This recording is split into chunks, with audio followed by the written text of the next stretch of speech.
สบายดีนำมาในเช้าวันเสาร์เนาะมาเบิ่งให้เบิ่งนาคือเก่านี่แหละอันนี้มาเบิ่งข้าวที่เฮาดำไปแล้ว7 อาทิตย์เนาะได้7 อาทิตย์เฮาติดตามเป็นรายอาทิตย์เลยหลังจากที่เฮาปล่อยน้ำเข้าได้อาทิตย์ปลายเนาะอาทิตย์ปลายประมาณ10 มื้อเนาะตอนนี้เนาะ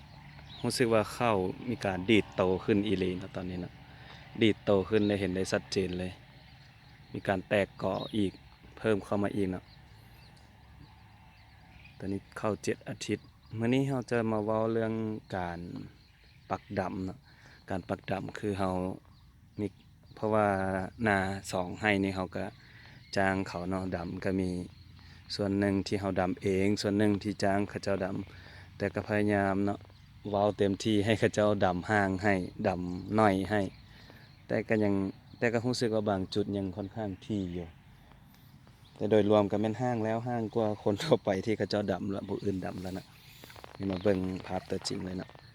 อันนี้นี่โซนนี้อาจจะมี2 คันเบิ่งถ้าสังเกตง่ายๆจะมี2 ด้านอันนี้ตะค่านี่ไปนี่ผู้หนึงดำเนาะอันนี้เนาะตัวโซนนี้ไปนี่แม่นโซนของที่ข้าพเจ้าดำเองเลยนะตอนนี้เนาะเห็นได้ว่าห้างชัดเจนกันเลยแล้วก็มีพักอยู่บ้านนั้นอีกเนาะนี่นะจุดนี้เป็นพักอีกอันจุดนี้จะเป็นอีกของอีกผู้หนึงดำถือว่าโซนนี้นี่เป็นโซนที่ใส่กากีบเดียวแท้ๆเลยตัวนี้แล้วก็ระยะห่างประมาณ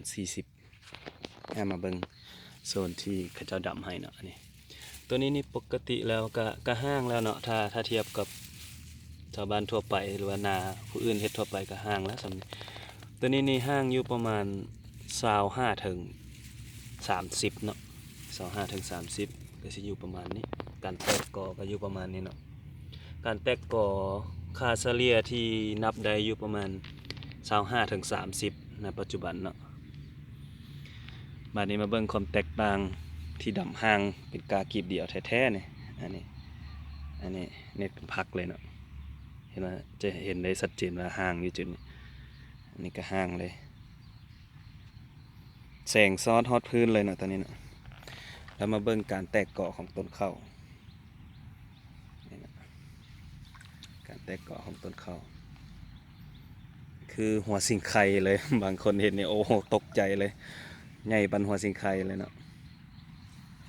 นี่นะแตกเกาะของต้นข้าวอันนี้กากีบเดียวแท้ๆเลยตัวนี้ดำเองกับมือเลยโซนนี้ความแตกต่างนะ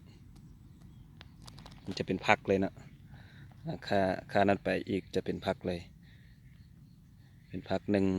ของอีกผู้หนึ่งดำไปเลยเราจะค่อนข้างที่ก่อนนะเมื่อนี้เรามาเชื่อว่าพิสูจน์นำกันเลยเนาะว่านับเบิ่งก่อเข้าเลยหลังจากที่เราได้ดำไปแล้วปักดำไปแล้ว7 อาทิตย์แล้วเบิ่งเข้าว่าจะแตกก่อประมาณจากต้นเนาะต้นแล้วมานับกันสดๆกันเลยเอาก่อได้เนาะเอาคาซาเลียซะเนาะเอาก่อกลางๆเอาก่อนนี้เนาะนับเบิ่งนำกัน1 2 3 4 5 6 7 8 9 10 11 12 13 14 15 16 17 18 19 20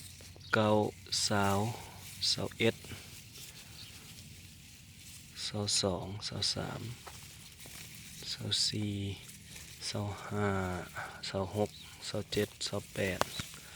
29 30 32 32แล้วเนาะนับยากในหนึ่งแล้วนับผู้เดียว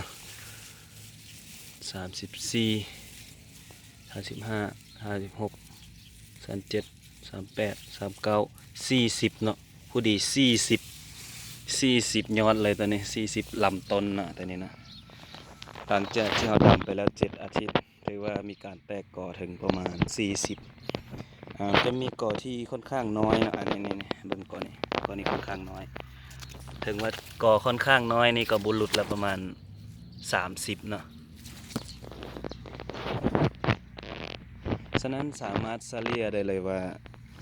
สำหรับเป็นกากีบเดี่ยวแท้ๆและดำห่างๆอยู่ประมาณ40เซนนะอันนี้เขาดำ40เซนนะนี่อันนี้ดำจุดนี้ใจกลางต้นนี่ก็สาวเนาะแล้วก็นี่อีกสาวนี่เป็น40เซนนะประมาณ35ถึง40เซนจุดนี้ที่เขาดำเพื่อเป็นการพิสูจน์อย่างหนึ่งว่ากากีบเดี่ยวได้ผลหลายเนาะได้ผลดีหลายอันนี้ก็สรุปย่อๆจากนั้นเนาะตอนนี้ก็สนับสนุนสำหรับกากีบเดี่ยวหลายเป็นไผที่สนใจก็สามารถแลกเปลี่ยนบทเรียนแล้วก็เอาไปหมุนไส้ได้เนาะเพราะมันจะประหยัดต้นทุนแล้วก็เพิ่มผลผลิตได้อีหลีเนาะตัวนี้เนาะ